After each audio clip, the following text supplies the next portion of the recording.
Paulus menulis, tetapi sekarang di dalam Yesus Kristus, kamu yang dahulu jauh sudah menjadi dekat oleh darah Kristus.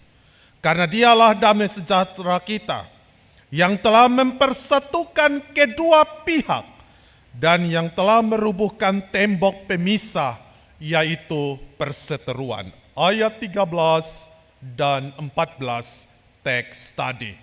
Semula bermusuhan, semula konflik, semula tidak saling kenal, tetapi sekarang menjadi bagian dari satu persekutuan yang diselamatkan dengan damai sejahtera melingkupi kehidupan dari setiap orang.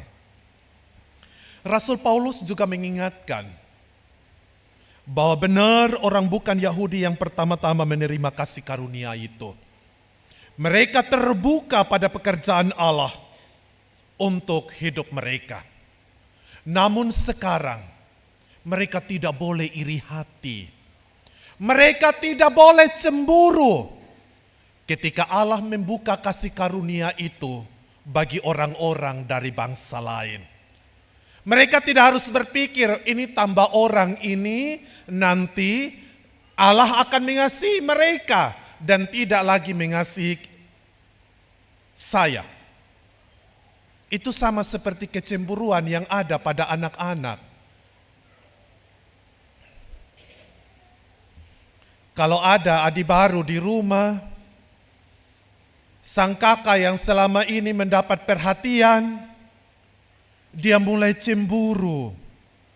Karena rupanya dia melihat bapak dan mama menghabiskan banyak waktu bersama-sama dengan adik. Dia tidak berpikir bahwa dulu juga bapak dan mama ketika dia masih kecil itu menghabiskan banyak waktu dengan dia. Dan karena itu dia bilang bapak dan mama lebih sayang adik daripada lebih sayang saya.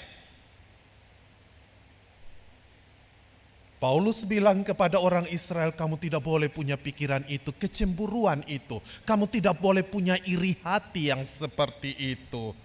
Sebab hal itu akan menghalangi engkau untuk bersekutu dengan orang lain. Engkau menerima orang lain di dalam kehidupanmu.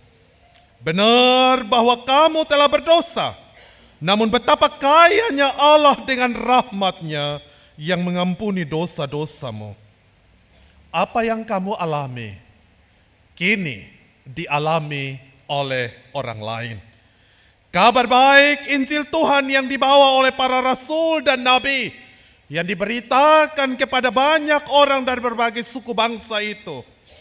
Injil Tuhan itu membuka kesempatan yang lebar, luas kepada semua orang.